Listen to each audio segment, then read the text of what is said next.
Carl and Dan here from Games, Brains and Head-Banging Life, gbhblofficial.com for short, and it's track by track time as we are looking at the 5th studio album by Andrew W.K. Yes, we are about to do this. Released March 2nd, 2018. It is You're Not Alone through Sony Music. His first album since 2009's Gundam Rock.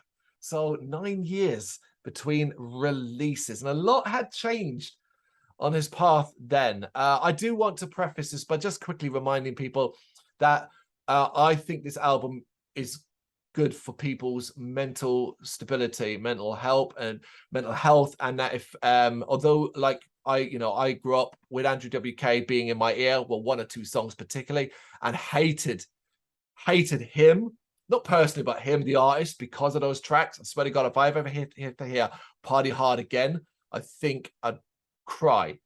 It's one of the most overplayed rock songs of my youth. So I avoided Andrew K like the plague. And then early days of the site, I think I was experimenting with some writing, and this one had come up in my list, and I was like, all right, let me give it a go. It's been a long time.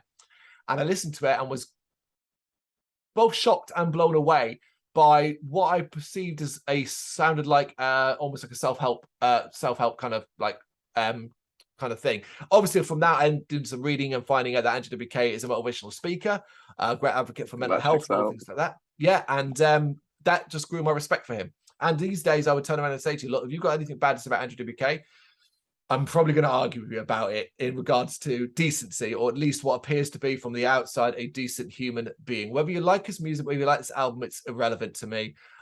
Just, from what I can see at the time of recording, saying this will probably come out in a year's time and there'll be horrible things coming out, and this will look completely wrong. But at the time of recording in April 2023, to me, seems like a good human being, even if you don't care for his music, which I don't always care for his music. Good God, I've just criticized Party Hard, his most famous song, quite heavily.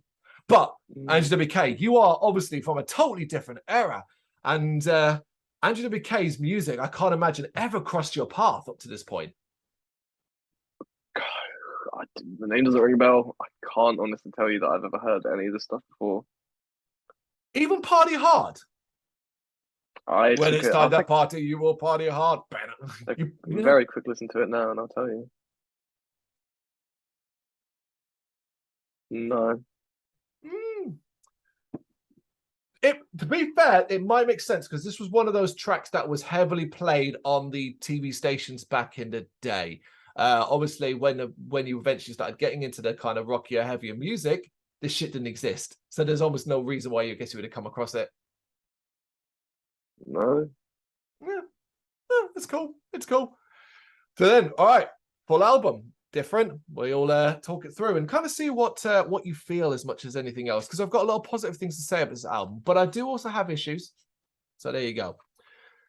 We begin with The Power of Partying. It's an epic introduction that is heavy on the drama with its use of synth and symphonic elements. It's a surprisingly heart-racing start. It reminds me of like when you go into like the main area of any Pokemon game. You know what I mean? It's like that huge epic. You got the synths, you got the piano, you got the ding ding ding. Like I could just see it because not even that long ago. It was like I think I got the game just before Christmas, the last Pokemon game, and I could see this. I could absolutely see this because I was obsessed with that game. People who haven't played a Pokemon game since the early Game Boy, like Red and Blue and Yellow and those ones, are going, what's he talking about? It's all chiptunes. No, he means modern Pokemon, yes. Yeah, okay, music is worth living for. Look, in my opinion, you have to be a miserable fucker to not find something to enjoy here. This is stupidly catchy and wonderfully upbeat. It's got some nice and heavy instrumentation. But really, the thing I adore the most, it's the keyboards. Look, I'm going to be straight up honest about this. This song cheers me up. It's a powerful one, and it cheers me up when I hear it.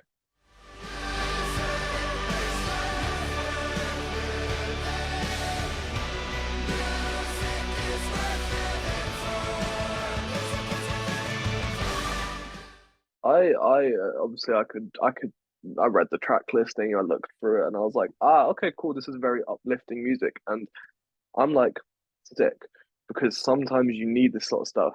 You know, you got all these bands like Counterpart, Static Dress, Casey making this horrible, upsetting music, and you get burnt out on it.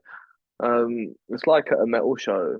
I don't like when they play more metal songs between the metal bands. So you get burnt out on it. I But you hear get you. burnt out on the kind of upsetting stuff. So sometimes it's nice to have uplifting shit.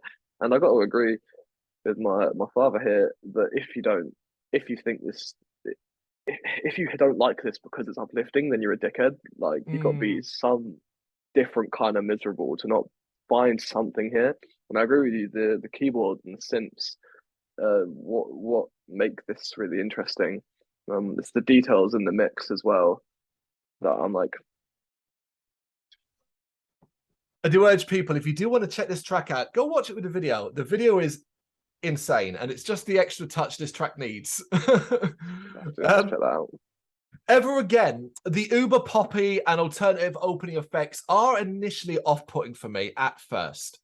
However, this is a track that I think gets really good. As the main beat kicks in, the feel-good nature takes hold again, and the chorus is fire. I actually think this is one of the album's biggest sing-alongs, and I ended up loving this one. He's got a very lovely singing voice, and I did Yeah, really he enjoy the song. does. I did really enjoy the song, but I don't have loads to say. Cool. Yeah. Yeah, he's got a great singing voice. All right, I Don't Know Anything. It's a blast of old school. So this will be interesting how you feel about it. It's a blast of old school Andrew W.K energy. I'll bet with the positivity that is so prevalent on this record front and center. Again, it is extremely catchy and the keyboard playing is immense. It's hard to dislike it. Yeah, I actually really, really enjoy the song. This is a bit more of what I really enjoy, and seriously punk infused with aspects of that pop punky, more modern sound.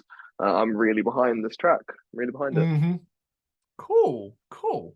The Feeling of Being Alive, the first of the spoken word tracks. Yes, this album has spoken word segments. They're short and are just messages of,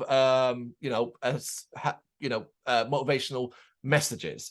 Andrew W.K discussing his personal philosophies towards self-confidence, seeing the good side to the bad moments in life and thinking positively. Here's the thing, right? I will stress this. These parts, and just like a lot of it, it's not necessarily profound. You're not necessarily going to hear something that makes you go, wow, I never would have thought that, and so on. But ultimately, it's the words that matter, and he connects ultimately when it's going to two different people, where I can hear words like this, and I think I'm a fairly confident person, so I maybe don't take as much out of it. But perhaps if you're struggling with self-confidence in your personal life, your work life, your home life, whatever, and so on, these words might be enough to connect to you, make you feel something. So I completely get it. Yeah, I have not much to say. It's an interlude, and it's a spoken word interlude. I just don't have much to say. Yeah. Well, it's exactly that. It's a spoken word interlude. Exactly that. Party mindset. The effect threatens to derail what is a nice piano melody. But this is a decent ballad overall. It's cute and fun, but doesn't wow me too much. Biggest problem? It's just too long. I don't love this song, to be honest. Just not as big as a fan of some of the other stuff I've heard previously. I kind of know what it can do now. I'm like, cool, 6 songs in. You're right. Okay, but then we get the Party Never Dies, and I've used the word epic. That's what comes to mind with this one. The structure of this one is just massive sounding. The huge synth melodies and deep instrumental rock heaviness. His vocals are extremely strong here. I kind of love this one. I'd also say to people that a lot of this album sometimes makes me feel like I'm watching listening to a rock opera. And this is the kind of track that fits that to me.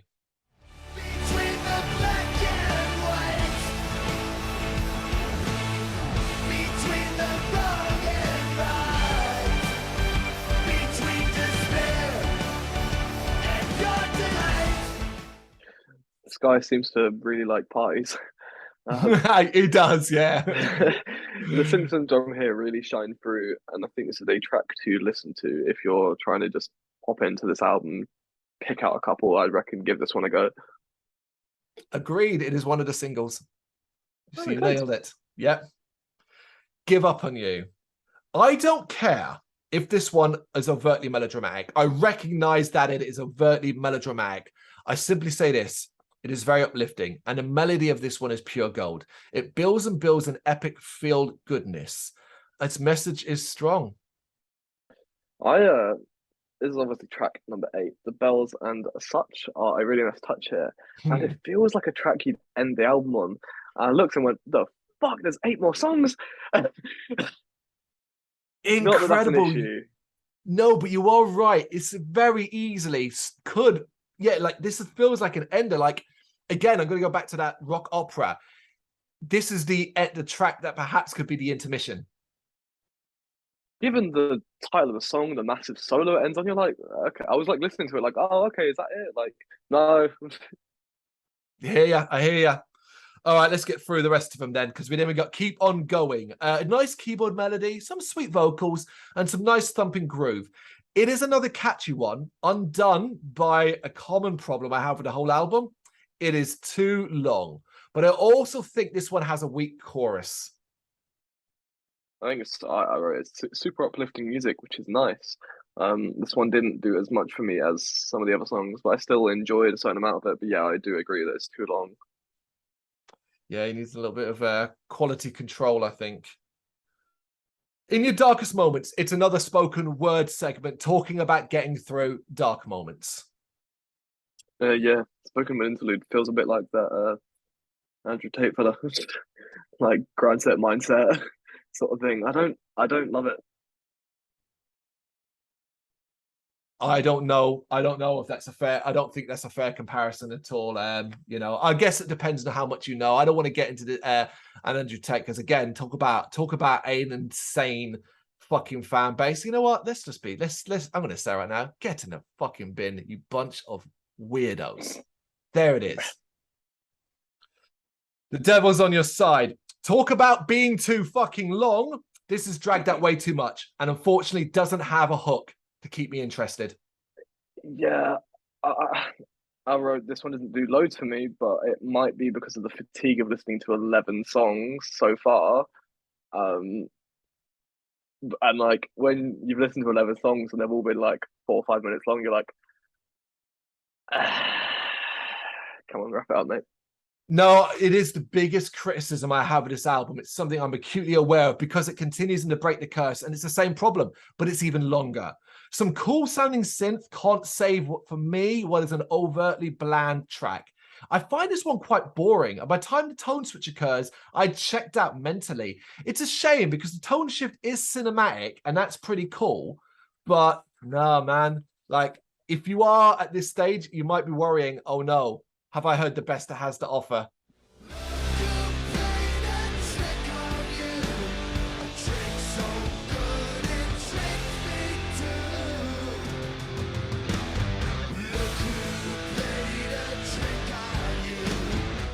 Yeah, a huge build-up track. It does seem to pay off in multiple places, and there's a lot to enjoy here. Mm-hmm. It's got some really beautiful harmonies, but once again, it's 6 minutes and 22 fucking seconds long. It's a bit long. By 2 minutes in, it's done. It's done what it needs to do, and you can move on from it, mate. Yes, god damn, man, for sure. Okay, Total Freedom. This is a very sweet ballad with some starry sounding melody and some really sweet vocals. It's a welcome breath of fresh air after the past 2 tracks, but again, it's lacking a hooky chorus for me, man. I think Total Freedom is a really cool song, which I really enjoy. The strings are like a super nice touch, Hmm. and I think this is some of the best this album's got to offer. Amazing. Oh, that's so cool. I really like the song, yeah. Awesome. All right, Beyond Oblivion. Super melodramatic, extremely cinematic, and a little bland, if I'm honest. It's epic, but I think it feels a bit more forced here. I can be impressed by the grandeur, but I'm not convinced by it. Hey, I think that Total Freedom's a really hard track to follow. But this song is a fucking good go. Oh, wow. I'll be honest, like no lyrics or words, and it's just I think wonderful instrumentation. I really like it. Very good. Interesting. All right, we're up to the penultimate track, and it is another spoken word segment. It's called Confusion and Clarity. Talks about not losing sight of things that make us joyful, which is fair. Yeah. And finally, now I thought I was smiling during when we were talking about Give Up on You, as it felt like it could be finale as well, because I would argue that You're Not Alone is a perfectly fine example of a finale, which I guess is going back to the whole opera aspect, the theatre show.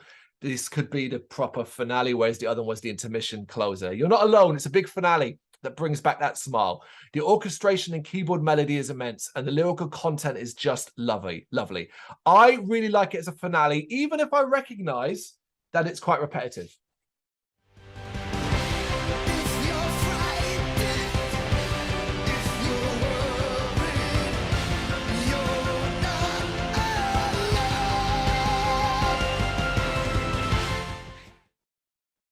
From the last track of this album, I'm expecting maybe something spectacular, to put it, that theatre show-esque thing that they've clearly shown that he can do.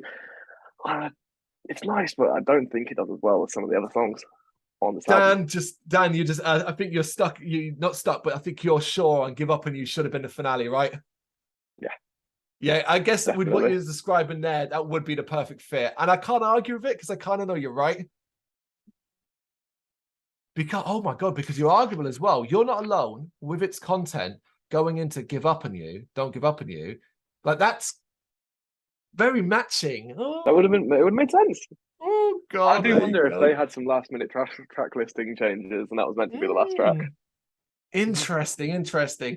It is a very, very cool album, though. It's very unique and very interesting and worth checking out for the experience more than anything else, particularly if, like me, back in the day, I hadn't done a full album, let alone listen to Andrew W.K in at least a decade. And if you're Dan, never done a full fucking album, let alone a full album, let alone even a couple of tracks. Yeah, a track, exactly. And that. So it's a fascinating way to step into it because there is obviously a 6th album that's out now, and while I like the 6th album, it doesn't capture my imagination in the way this one does. And obviously, you know, I've discussed how I feel about the earlier stuff. Ultimately, I think our criticisms come down to this, boil down to this: too many tracks and too many really long tracks. Yeah, you know what it is? 3 tracks. We have plenty to choose from, but I'm going to go first, and I've chosen what I think are basically the hits. Music is Worth Living For, Ever Again, and The Party Never Dies. We don't cross over on any. Ooh. I've got Beyond Oblivion, Total Freedom, and I Don't Know Anything. Yeah, I figured when you were talking about Total Freedom, Beyond Oblivion, it might appear, but 2 at the end. So there's 6, basically. 6 choices, and I think they're all worth a go. Yeah, there you go. That is You're Not Alone, the 5th studio album by Andrew W.K. You got any thoughts on it? You know what to do. Let us know in the comments. Thank you very much for watching. If you liked what you saw, please help us out by giving us a thumbs up and hitting that subscribe button. If you really liked what you saw, consider donating to keep the website and channel running by buying us a coffee via our coffee page or picking up some merch from our Big Cartel store. You can check us out on gbhbl.com as well as via our social media, Facebook, Instagram, and Twitter, as well as listen to our interviews via SoundCloud, Apple Music, and Spotify. Just search for GBHBL. Games, horror, and heavy metal. What else is life for?